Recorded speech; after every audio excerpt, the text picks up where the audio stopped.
Hello everyone, CGPSC ABCD में आप सभी का फिर से एक बार स्वागत है। आज के इस वीडियो में हम छत्तीसगढ़ की सामान्य जानकारियों का एमसीक्यू क्वेश्चन करेंगे। जैसे कि आप सभी को पता ही होगा कि हम हमारे चैनल के अंदर 500 टॉप मोस्ट इंपॉर्टेंट सीजीजीएस का एमसीक्यू करा रहे हैं, जिसमें हमने अभी तक कुल 20 वीडियो जो है कराया है, जिसके अंदर टोटल अभी कुल 285 प्रश्नों का हमने एनालिसिस किया है। तो ये इसी क्रम में हमारा वीडियो नंबर 21 है, जिसमें हम 286 से लेके आगे के प्रश्नों को करेंगे। चैनल में अगर पहली बार आया है तो हमारे चैनल को सब्सक्राइब कर लीजिए, वीडियो अच्छा लगे तो लाइक भी कर लें और अपने दोस्तों के साथ शेयर जरूर करिएगा। अगर आप सीजीपीएससी प्रीलिम्स या सीजीव्यापम द्वारा किसी भी एग्जाम की तैयारी करते हैं जो इनके द्वारा आयोजित किए जाते हैं, तो ये सारे वीडियोस आप सभी के लिए बहुत ज़्यादा इंपॉर्टेंट हो जाता है। और जैसे ही ये 500 एमसीक्यू कंप्लीट करा दूंगा तो इसका पीडीएफ जो है हमारा जो टेलीग्राम चैनल है सीजीपीएससी एबीसीडी का, वहां पे आप सभी के लिए प्रोवाइड करा देंगे।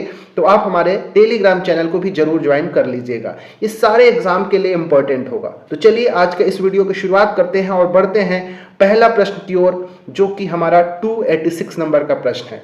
प्रश्न है कि छत्तीसगढ़ी व्यंजन फरा जो है किससे तैयार होता है?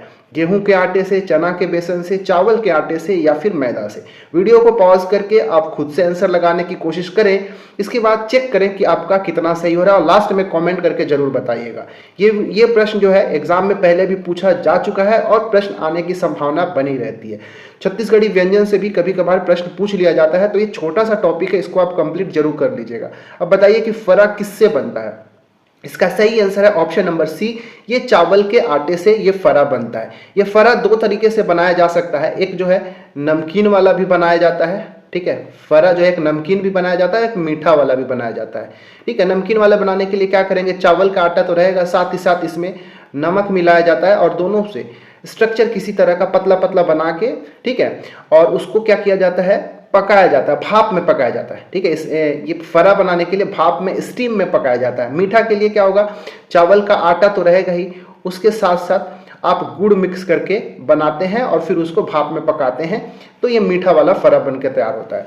कुछ और भी इंपॉर्टेंट देख सकते हैं जो एग्जाम में पूछा जाता है, जैसे कि पपची, ठीक है। आपने सुना होगा एक छत्तीसगढ़ी व्यंजन पपची है। ये जो है चावल के आटे से नहीं, ये जो है गेहूं के आटे से बनता है, ठीक है। पपची किससे बनता है? गेहूं के आटा से बनता है, आप सभी को याद रखना है। और ये एक मीठा पकवान है, गेहूं के आटे से बना यह एक मीठा पकवान है, याद जरूर रखना, ठीक है। एक और याद रखिएगा, एक प्रश्न ये पूछा जाता है कि जो राजिम का राजीव लोचन मंदिर है, ठीक है, याद रखिएगा, जो राजिम का जो राजीव लोचन मंदिर है, उसमें किस छत्तीसगढ़ी व्यंजन का प्रसाद के रूप में उसको दिया जाता है? तो उसका नाम याद रखिएगा, पीड़िया, ठीक है।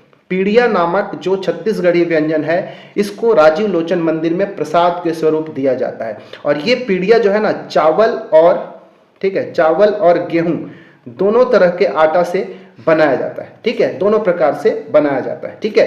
तो एक चावल वाला भी बनाया जाता है और गेहूं वाला भी बनाया जाता है, तो याद रखिएगा पीड़िया, राइट। चलिए बढ़ते हैं क्वेश्चन 287 की ओर। 287 नंबर का प्रश्न है, ये भी एक अच्छा प्रश्न है। बताइए कि जो दंतेश्वरी मंदिर के विशेष वाद्य यंत्रों के नाम क्या है? कि दंतेश्वरी मंदिर में जब सुबह शाम पूजा होता है तो उस समय किसी विशेष प्रकार के वाद्य यंत्रों का प्रयोग किया जाता है बजाने के लिए, तो वो कौन कौन से वाद्य यंत्र हैं, आप सभी को ये बताना है। वीडियो को पॉज करिए और इसका आंसर देने की कोशिश करिएगा। इसका राइट आंसर है ऑप्शन नंबर बी, ठीक है, नेफ्री, करनाल और बिरकाहाली, ठीक है। नेफ्री, करनाल और बिरकाहाली, ये तीनों वाद्य यंत्रों का प्रयोग किया जाता है दंतेश्वरी मंदिर के अंदर। अगला प्रश्न है हमारा 288 नंबर का प्रश्न को ध्यान से पढ़िए कि अकुम और तोड़ी किस प्रकार के वाद्य यंत्र हैं? ये भी एक इंपॉर्टेंट प्रश्न है, ठीक है। बताइए कि अकुम और तोड़ी जो है किस प्रकार के वाद्य यंत्र होते हैं? जैसे कि आप सभी को पता होगा कि वाद्य यंत्रों को कई प्रकार में बांटा जाता है, जैसे धन वाद्य हो गया, तंतु वाद्य हो गया, सुशीर वाद्य हो गया। तो किस तरह के वाद्य यंत्र के अंदर ये अकुम और तोड़ी आते हैं, बताना है आपको। सही आंसर है ऑप्शन नंबर सी, ये एक तरह का सुशीर वाद्य यंत्र है, अकुम और तोड़ी। देखिए सुशीर वाद्य यंत्र क्या होते हैं? सुशीर वाद्य यंत्र वो यंत्र होते हैं जिसका भीतरी भाग जो है सछिद्र होता है, पूरा छेद की तरह होता है या फिर पोला होता है, ठीक है, खाली होता है, ठीक है। तो उसी को हम सुशीर यंत्र कहते हैं। इसके अंदर जैसे जैसे बांसुरी क्या होता है, एक बांस का बना होता है, पूरा शुरू से लेके लास्ट तक होल रहता है, मतलब छेद की तरह भांति रहता है, ठीक है। तो वो सुशीर वाद्य यंत्र में आता है। तो सुशीर वाद्य यंत्रों का कुछ और भी एग्जाम्पल देख सकते हो, जैसे कई सारे एग्जाम्पल्स हैं। अगर कॉमन से जाए तो बांसुरी जो होता है, ठीक है, बांसुरी क्या है, एक सुशीर वाद्य यंत्र है, राइट। बांसुरी के अलावा कुछ और भी देखिए, अकुम और तोड़ी तो हमने देख ही लिया। मोहरी, ठीक है, मोहरी भी क्या है, एक सुशीर वाद्य यंत्र है। एक होता है सुलुड, इन सभी का नाम जरूर याद रखिएगा, एग्जाम में डायरेक्ट पूछा जाता है। एक सुलुड भी क्या है, एक सुशीर वाद्य यंत्र हो गया। नेफ्री हमने देख लिया, अकुम देख लिया, तोड़ी देख लिया, करनाल देखा, बिरकाहाली देखा। एक होता है बावसी, ठीक है, बावसी क्या है, ये भी एक तरह का सुशीर वाद्य यंत्र है। इसके बाद आपने शंख भी देखा होगा। शंख भी क्या होता है, अंदर में तो पूरा होल ही रहता है, तो शंख भी एक तरह का सुशीर होता है। मतलब कि इसको कह सकते हो कि सुशीर वाद्य यंत्र जिसको फूंक कर बजाया जाता है। जो सपेरा लोग के पास बीन होता है वो भी क्या है, एक तरह का सुशीर वाद्य यंत्र ही है। तो इन सब का नाम आप सभी को मुजबानी याद होना चाहिए, कभी भी इसको एग्जाम में पूछा जा सकता है, ठीक है। चलिए बढ़ते हैं आगे 289 नंबर के प्रश्न को। प्रश्न को ध्यान से देखिएगा। प्रश्न है कि निम्न में से कौन सा विकल्प सही नहीं है। इधर में चित्रकला और इधर है पर्व की एक विशेष प्रकार की चित्रकला को किस त्योहार के समय, किस पर्व के समय मनाया जाता है, ये आपसे पूछा गया है। सवनाही हरेली अमावस्या के समय सवनाही चित्रकला बनाया जाता है क्या, हरतालिका तीज तीजा त्योहार के समय मनाया जाता है क्या, या फिर आठे कन्हैया जो चित्रकारी है वो श्री कृष्ण जन्मोत्सव के समय बनाया जाता है क्या, या फिर गोबर चित्रकारी भाई दूज के समय किया जाता है। तो ये चारों में से कौन सा विकल्प जो है सही नहीं है, आपसे ये पूछा जा रहा है। तो इसका ऑप्शन नंबर डी जो है ये सही नहीं है। ये गोबर चित्रकारी भाई दूज के समय नहीं, बल्कि ये गोबर चित्रकारी जो है ना, ये गोवर्धन पूजा के समय बनाया जाता है, ठीक है। गोवर्धन पूजा के समय ये गोबर से तरह तरह के आकृतियां चित्रकारी बनाया जाता है, ठीक है। तो इसका आंसर ऑप्शन नंबर डी बिल्कुल सही था। चलिए बढ़ते हैं 290 नंबर का प्रश्न है कि छत्तीसगढ़ की निम्न में से कौन सी शिल्पकला भ्रष्ट मोम पद्धति या फिर कह लीजिए लुप्त मोम पद्धति के उपयोग के लिए जानी जाती है। और ये एक बहुत ही अच्छा प्रश्न है, ठीक है। यहाँ से प्रश्न जो है कभी कभार एग्जाम में ज्यादातर देखने को मिलते हैं। बताइए, घड़वा शिल्पकला, लौह शिल्पकला, प्रस्तर शिल्पकला या फिर काष्ठ शिल्पकला क्या है, ठीक है। कौन सी शिल्पकला छत्तीसगढ़ के अंदर का है जो भ्रष्ट मोम पद्धति के उपयोग के लिए जानी जाती है। तो ये है right answer option number A, Ghadwa शिल्पकला, यही हमारा सही आंसर होगा। ये जो घड़वा शिल्पकला है, ठीक है, ये घड़वा शिल्पकला, इसके बारे में मैं कुछ और भी बताता हूँ फैक्ट जो कि एग्जाम में डायरेक्ट पूछे जाते हैं। 3-4 तरह से इस प्रश्न को पूछा जाता है। जैसे घड़वा शिल्पकला जो है ये पूछा जाता है कि छत्तीसगढ़ के किन क्षेत्रों में ये देखने को मिलता है इस तरह का शिल्पकला। तो आपको छत्तीसगढ़ के 2 जिलों का नाम याद रखना है, एक बस्तर और दूसरा याद रखना है कोंडागांव, ठीक है। बस्तर और कोंडागांव क्षेत्र के जो निवासी हैं उधर आपको घड़वा शिल्प कलाकार बहुत अधिक देखने को मिलेगा, ठीक है। उधर के जो निवासी होते हैं, जनजाति लोग होते हैं, वो घड़वा का शिल्प कला के कार्य में बहुत दक्ष होते हैं। और वे जो पीतल हो गया, ठीक है, यहाँ पे ये भी याद रखिएगा, पीतल, कांसा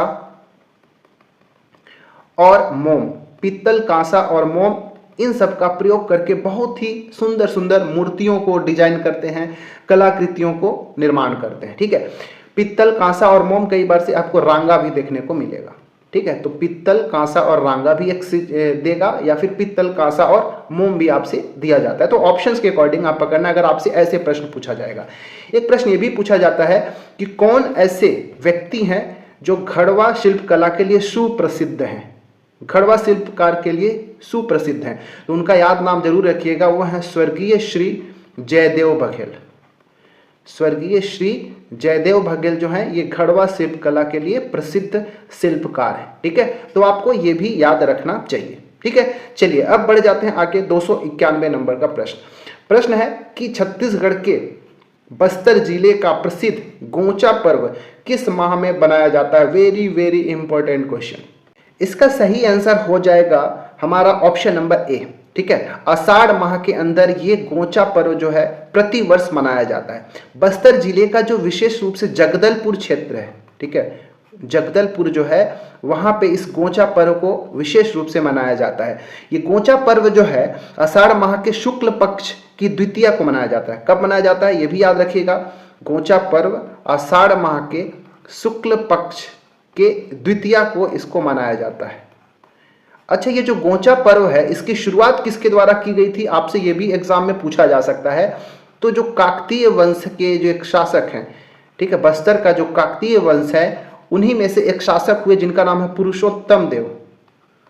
पुरुषोत्तम देव, उन्हीं के द्वारा इस गोंचा पर्व की शुरुआत किया जाता है और इस पर्व को रथ महोत्सव या रथ त्योहार के रूप में भी जाना जाता है। ठीक है, इसको रथ महोत्सव या फिर रथ त्योहार के रूप में भी इसको जाना जाता है, तो जरूर याद रखिएगा।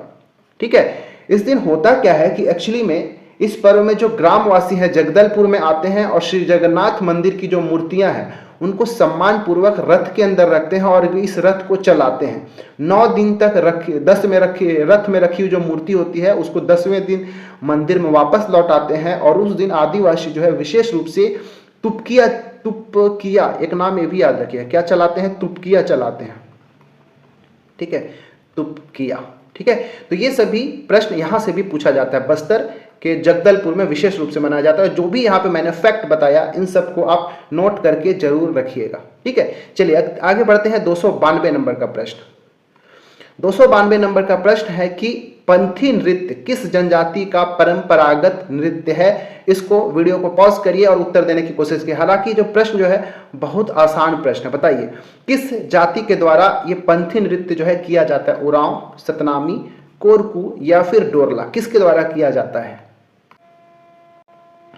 तो ये जो पंथी नृत्य है सतनामी समाज के द्वारा किया जाता है। ठीक है, ये परंपरागत रूप से जो सतनामी समाज के लोग हैं उनका ये परंपरागत नृत्य है पंथी नृत्य, याद रखिएगा। तो इसका आंसर क्या हो जाएगा, ऑप्शन नंबर बी बिल्कुल सही हो जाता है। इस पंथी नृत्य में जो नर्तक होता है, ठीक है, इस पंथी नृत्य के अंदर जो नर्तक होता है वो तरह तरह का कलाबाजी करता है और पिरामिड का भी निर्माण करता है। एक बार तो प्रश्न ऐसा भी पूछा गया था कि निम्नलिखित में से कौन सा ऐसा नृत्य है जिसमें नर्तक जो है पिरामिड का निर्माण करते हैं। तो पिरामिड का निर्माण इस पंथी नृत्य के अंदर ही किया जाता है।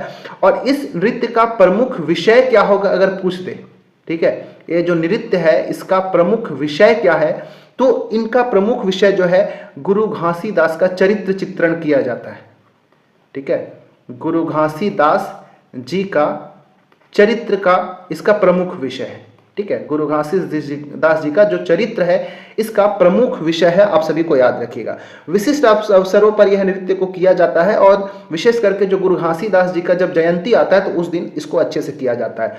और इस जो पंथी नृत्य है इसमें कौन सा वाद्य यंत्र का प्रयोग किया जाता है, तो आपको वो भी याद रखना चाहिए। इस पंथी नृत्य में मांदर और झांझ, ठीक है, मांदर और झांझ नामक इन 2 वाद्य यंत्रों का प्रयोग किया जाता है। एक एग्जाम में यह भी पूछा जाता है कि इसके प्रमुख नर्तक कौन है या फिर इसके प्रमुख कलाकार कौन है, तो देवदास बंजारे जी का नाम आप जरूर याद रखिएगा।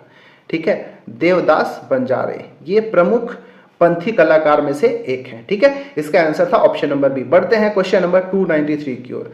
प्रश्न है, इसको ध्यान से पढ़िएगा कि छत्तीसगढ़ में होने वाले किस नाट्य को आदिवासी थिएटर के नाम से जाना जाता है या फिर आदिवासी थिएटर कहा जाता है। तो ये भी एक अच्छा प्रश्न हो जाता है। बताइए किस त्योहार को कहा जाता है, माओ पाटा को, भतरा नाट को, खम्ब स्वाम को या फिर ए और सी दोनों। क्या इसका सही आंसर होगा, तो इसका आंसर जो है हमारा ऑप्शन नंबर बी बिल्कुल सही हो जाएगा। जो भतरा नाट है इसको छत्तीसगढ़ में जो जनजाति है उनका आदिवासी थिएटर के नाम से इसको जाना जाता है। ठीक है, इसका आंसर ऑप्शन नंबर बी बिल्कुल सही हो जाएगा। ये भतरा जनजाति जो है ना, छत्तीसगढ़ के अंदर जो भतरा जनजाति है, छत्तीसगढ़ के अंदर जो भतरा जनजाति है उनका ये उनके नाम पर ही कह लीजिए आधारित एक प्रसिद्ध लोक नाट्य जिसको भतरा नाट्य कहते हैं और ये भतरा जनजातियों के द्वारा किया जाता है और ये विशेष रूप से बस्तर क्षेत्र में किया जाता है। ठीक है, बस्तर क्षेत्र के जो आदिवासी हैं, भतरा आदिवासी, उनके द्वारा किया जाता है, उस क्षेत्र में अधिक लोकप्रिय होता है। ये जो भतरा नाट है, ठीक है, ये जो भतरा नाट है एक्चुअली में ये उड़ीसा क्षेत्र से आया हुआ है, इसलिए इसको कई बार से उड़िया नाट के नाम से भी जाना जाता है। ठीक है, इस नाम से उड़िया नाट के नाम से भी इसको जाना जाता है। और ये जो भतरा नाट है विशेष रूप से रामायण, महाभारत, जो पौराणिक कथाएं होती हैं, ठीक है, रामायण हो गया, महाभारत हो गया या फिर कह लीजिए अन्य पौराणिक कथाएं जो होती है उनके ऊपर आधारित होता है। ठीक है, पौराणिक कथाओं के ऊपर ये आधारित होता है और ये भतरी भाषा में इसका मंचन किया जाता है। भाषा भी याद रखिएगा, भतरा जनजाति और भतरी भाषा में इसका मंचन किया जाता है और इसमें मुख्य रूप से पुरुष कलाकार ही होते हैं। ठीक है, मुख्य रूप से पुरुष कलाकार इसमें भाग लेते हैं, याद रखिएगा, और इसे ही छत्तीसगढ़ का आदिवासी थिएटर कहा जाता है। राइट, तो इसका आंसर था ऑप्शन नंबर बी। चलिए बढ़ जाते हैं क्वेश्चन नंबर 294 की ओर। प्रश्न है, ध्यान से पढ़िए कि मुरिया जनजाति के प्रमुख युवा गृह के युवती सदस्यों के मुखिया को क्या कहा जाता है। पहले तो ये पता करिए कि मुरिया जनजाति का प्रमुख युवा गृह को क्या कहते हैं, फिर बताना है कि उस युवा गृह में जो युवती सदस्य होते हैं उसके मुखिया को क्या कहा जाता है। तो दो प्रश्न छुपा हुआ है। तो पहले तो याद रखना है कि मुरिया या फिर मुड़िया। ठीक है, मुरिया कह लीजिए या फिर मुरिया कह लीजिए, दोनों सेम ही जनजाति है। इनका जो युवा गृह है, सबसे पहले युवा गृह का नाम याद रखना है। तो इनका युवा गृह है घोटुल, आप सभी को पता ही होगा। ठीक है, घोटुल। अब आपसे पूछा गया कि घोटुल में जो, अब ये घोटुल के अंदर युवक सदस्य भी होते हैं और युवती सदस्य होते हैं। तो यहाँ पे सबको किसको क्या कहते हैं आपको मैं बता दूंगा, लेकिन अभी प्रश्न के उत्तर क्या होगा। जो युवती सदस्य होते हैं उनकी जो मुखिया होती है उनको बेलोसा कहा जाता है। ठीक है, युवती सदस्यों के मुखिया को क्या कहा जाता है, बेलोसा। तो हमारा ऑप्शन नंबर सी बिल्कुल राइट आंसर हो जाएगा। अब ये देख लीजिएगा, जो युवती सदस्य हैं उनको क्या कहा जाता है। ठीक है, तो जो युवती सदस्य हैं उनको तो मोटियारिन कहा जाता है। ठीक है, मैं यहाँ पे लिख देता हूँ कि घोटुल के अंदर जो युवती सदस्य होती हैं उनको क्या कहा जाता है, मोटियारिन कहा जाता है। राइट, और हाँ, और इन युवती सदस्यों की जो मुखिया होती हैं उनको क्या कहा जाता है, बेलोसा कहा जाता है। ठीक है, अच्छा, अब बात आता है कि जो युवक होंगे, जो लड़के होंगे, तो युवक सदस्यों को क्या कहा जाता है। ठीक है, तो जो युवक सदस्य होते हैं उनको कहा जाता है चेलिक। युवक सदस्यों को कहा जाता है चेलिक, और युवक सदस्यों का जो मुखिया होता है उसको क्या कहा जाता है, सिरेदार कहा जाता है। ठीक है, युवक सदस्यों का जो मुखिया होगा उसको कहा जाता है सिरेदार। तो ये सभी फैक्ट आपको याद होना चाहिए। राइट आंसर इसका था ऑप्शन नंबर सी, बेलोसा। चलिए बढ़ते हैं अब आगे क्वेश्चन नंबर 295 की ओर। प्रश्न है कि छत्तीसगढ़ में स्थित निम्न पहाड़ियों का ऊंचाई का उचित अवरोही क्रम कौन सा है। तो पहली बात, तो यहाँ पे जो भी 4 पहाड़ियों का नाम दिया गया है इनकी आपको ऊंचाई पता होना चाहिए कि पलमागढ़ की चोटी कितनी ऊंची है, अबूझमाड़ की पहाड़ी कितनी ऊंची है, देवगढ़ की चोटी, मैनपाट की, इन सब की ऊंचाई कितनी है ये आपको पहले पता होना चाहिए। इसके बाद इसका आप अवरोही क्रम में अरेंज कर पाएंगे। ठीक है, तो चलिए पहले मैं बता दूं कि जो पलमागढ़ की जो चोटी है, ठीक है, पलमागढ़ की चोटी, इसकी ऊंचाई है 1080 मीटर। ठीक है, और ये आपको कहाँ देखने को मिलेगा, पेंड्रा बिलासपुर में देखने को मिलेगा। अबूझमाड़ की जो चोटी है इसकी ऊंचाई है 1076 मीटर। ठीक है, 1076 मीटर, और ये आपको कहाँ देखने को मिलेगा, नारायणपुर के अंदर। ठीक है, नारायणपुर जिला के अंदर ये देखने को मिलेगा। राइट, अब है देवगढ़ की चोटी, इसकी ऊंचाई कितनी है भाई, तो देवगढ़ की चोटी जो है 1033 मीटर ऊंची है, और ये छत्तीसगढ़ के कोरिया जिले में ये देवगढ़ की चोटी कोरिया सरगुजा क्षेत्र में देखने को मिलेगा। मैनपाट की जो चोटी है इसकी ऊंचाई जो है 1152 मीटर, और ये सरगुजा जिले में है। ठीक है, अब इसको आप अच्छे से अरेंज कर पाएंगे कि इसका उचित अवरोही क्रम क्या होगा। तो देखेंगे तो सबसे पहले आ जाएगा हमारा मैनपाट के बाद आ जाएगा हमारा पलमागढ़ की चोटी, सॉरी हाँ, ये दूसरा नंबर पे हो जाएगा पलमागढ़ की चोटी, तीसरे नंबर पे हो जाएगा अबूझमाड़ की चोटी, और चौथे नंबर पे देवगढ़ की चोटी ये हो जाएगा। तो अब देखिए कौन सा पहले हो जाएगा, पहले 4 के बाद हो जाएगा हमारा 2 3, सॉरी हाँ 4 वाला पहले, 4 1 2 3। देखिए कौन सा आंसर है भाई, ऑप्शन नंबर सी बिल्कुल सही आंसर हो जाएगा, 4 1 2 3। कुछ और भी इंपॉर्टेंट आपको पता होना चाहिए, जैसे गौर लाटा के बारे में सुना होगा, हालांकि मैं पहले भी इन सबको करा चुका हूं, लेकिन एक बार यहाँ पे प्रश्न आ रहा है तो मैं एक बार बता ही देता हूँ। जो गौर लाटा होता है ये बलरामपुर के अंदर सामरी पाट में देखने को मिलेगा, 1225 मीटर इसकी ऊंचाई है। नंदीराज के बारे में तो आपको याद रखना है, इन सभी के बारे में याद रखना है। नंदीराज जो है आपको बैलाडीला में देखने को मिलेगा, दंतेवाड़ा जिले में, और इसकी ऊंचाई 1210 मीटर का है। ठीक है, इसके बाद एक याद रखिएगा बदरगढ़। ठीक है, जो बदरगढ़ की चोटी है ये आपको मैकाल श्रेणी का हिस्सा है, कबीरधाम क्षेत्र में मिलेगा, और इसकी ऊंचाई 1176 मीटर है। तो इन सभी को आपको याद होना चाहिए। ठीक है, चलिए बढ़ते हैं अब आगे क्वेश्चन नंबर 296 की ओर। प्रश्न है, ध्यान से पढ़िए कि छत्तीसगढ़ की रियासतों में जन संघर्ष के लिए गठित छत्तीसगढ़ काउंसिल ऑफ एक्शन के सर्वमान्य नेता कौन थे? Very important question. जब हमारा देश आज़ाद होने को था तो जितनी भी रियासतें थी उन सबको जोड़ना था कि भारत संघ में वो शामिल हो, तो उसको गठित करने के लिए एक गठित किया गया, किसको? छत्तीसगढ़ काउंसिल ऑफ एक्शन का गठन किया गया। अब कौन से इसके सर्वमान्य नेता थे या फिर किसको इनका अध्यक्ष बनाया गया छत्तीसगढ़ काउंसिल ऑफ एक्शन को? पंडित रविशंकर शुक्ल, पंडित द्वारका प्रसाद मिश्र, पंडित सुंदरलाल शर्मा या फिर ठाकुर प्यारेलाल सिंह? सही आंसर आई थिंक सबको पता होना चाहिए, option number D, Thakur Pyarelal Singh को छत्तीसगढ़ काउंसिल ऑफ एक्शन के सर्वमान्य नेता माना गया था या फिर इनका अध्यक्ष बनाया गया था। ठीक है, चलिए बढ़ जाते हैं आप क्वेश्चन नंबर 297 की ओर। ठीक है, चलिए 297 नंबर का जो प्रश्न यहाँ पे आ रहा है वो बहुत ही ज़्यादा इंपॉर्टेंट होगा। इसको आप बहुत अच्छे से ध्यान से देखिएगा और पढ़िएगा, पता होना चाहिए। पृथक छत्तीसगढ़ की मांग हेतु छत्तीसगढ़ मुक्ति मोर्चा का गठन किसने किया था? ये एक अच्छा प्रश्न है, याद रखिएगा, क्योंकि छत्तीसगढ़ की गठन से संबंधित जो घटना होती है वहां से प्रश्न जो है कई बार एग्जाम में पूछे जाते हैं। बताइए, ये छत्तीसगढ़ की जब अलग से गठन की जब मांग हो रही थी तो बताइए किसने छत्तीसगढ़ मुक्ति मोर्चा का गठन किया था? डॉक्टर खूबचंद बघेल, शंकर गुहा नियोगी, पवन दीवान या फिर गोपाल परमार? क्या होगा इसका सही आंसर? जो है ऑप्शन नंबर बी, शंकर गुहा नियोगी के द्वारा छत्तीसगढ़ मुक्ति मोर्चा का गठन किया गया था। ठीक है, कब गया था? तो ये भी याद रखिएगा 1976 के अंदर। ठीक है, 1976 में शंकर गुहा नियोगी के द्वारा छत्तीसगढ़ मुक्ति मोर्चा का गठन किया गया था। इन्होंने कई सारी और भी गठन किया था, जैसे एक तो ये हो गया, दो और जरूर याद रखिएगा। एक याद रखिएगा छत्तीसगढ़, शॉर्ट में लिखता हूं मैं CG, छत्तीसगढ़ महिला मुक्ति मोर्चा। ठीक है, महिला मुक्ति मोर्चा, इसका भी शंकर नियोगी ने ही गठन किया था। कब गठन किया था? तो 1980 के अंदर। ठीक है, और एक और याद रख लेना इन्हीं का, छत्तीसगढ़ संग्राम मंच, छत्तीसगढ़ संग्राम मंच। ठीक है, इसका भी गठन शंकर गुहा नियोगी के द्वारा ही किया गया था 1983 के अंदर। ठीक है, तो ये तीनों संस्थाओं को आपको याद रखना है कि इनका गठन शंकर गुहा नियोगी के द्वारा कराया गया था। ठीक है, जो डॉक्टर खूबचंद बघेल है इनके द्वारा भी छत्तीसगढ़ भ्रातृत्व संघ का गठन किया गया था। मैं यहाँ पे लिखता हूं डॉक्टर खूबचंद बघेल, डॉक्टर खूबचंद बघेल, इनके द्वारा किसका गठन किया गया था? तो छत्तीसगढ़ भ्रातृ संघ। ठीक है, छत्तीसगढ़ भ्रातृ संघ का गठन डॉक्टर खूबचंद बघेल के द्वारा 1967 में ही किया गया था। तो यह पूरा डिटेल याद रखना। छत्तीसगढ़ की मांग के लिए भी जो भी संस्थाओं का गठन किया गया था वहां से भी प्रश्न पूछा जाता है। चलिए बढ़ जाते हैं 298 नंबर के प्रश्न पे। प्रश्न है कि भारत सरकार के 112 आकांक्षी जिलों में छत्तीसगढ़ के कौन सा जिला शामिल नहीं है?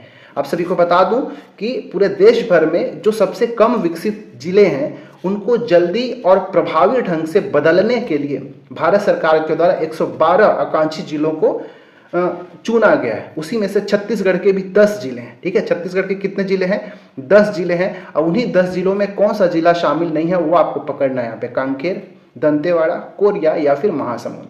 इसका राइट आंसर है ऑप्शन नंबर सी। ठीक है, कोरिया जो है इसमें शामिल नहीं है। कौन कौन से मैं बता देता हूँ, 10 का नाम मैं यहाँ पे लिख देता हूँ, बाकी 3 तो यहाँ पे है, कांकेर, दंतेवाड़ा, महासमुंद।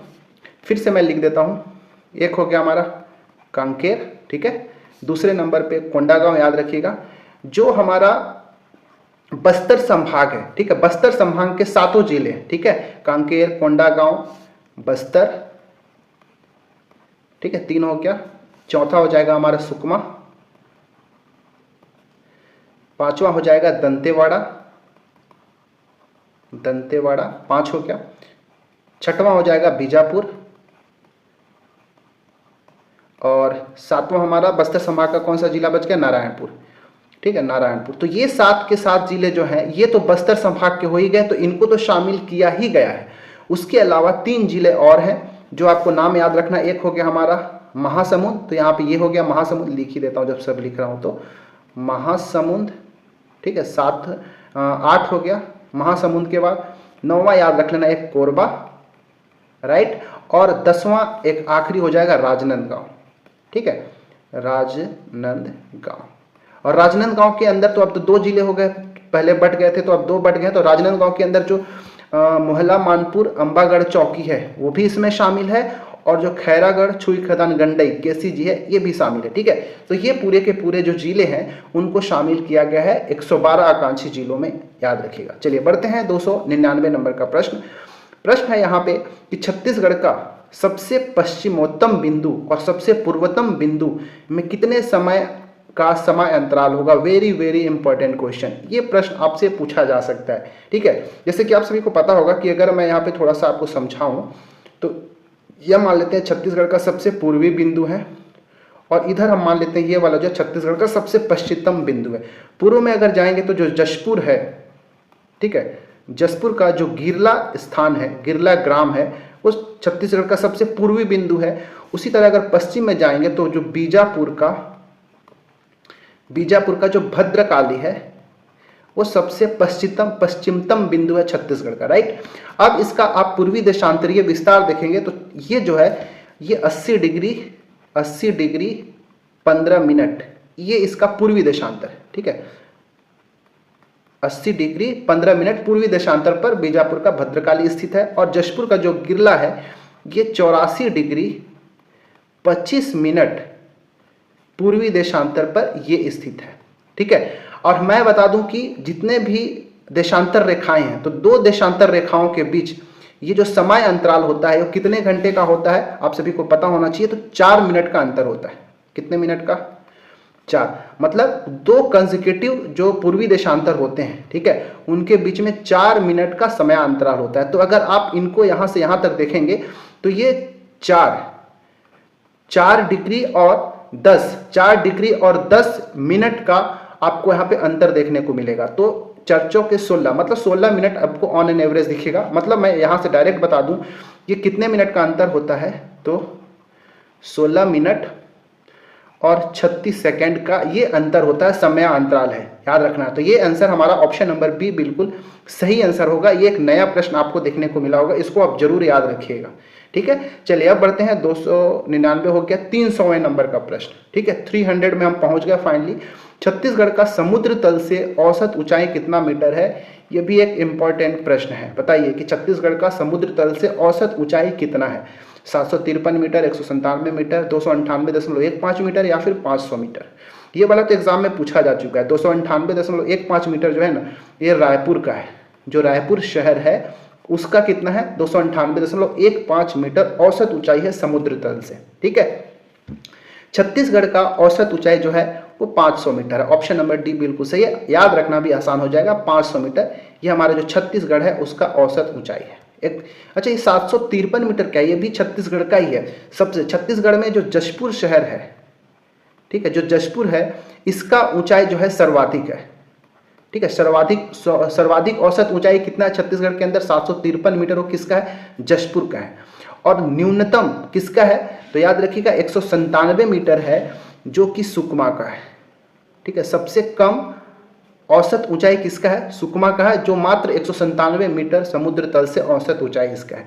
ठीक है, तो हमने यहाँ पे चारों ऑप्शंस को बहुत ध्यान से देखा।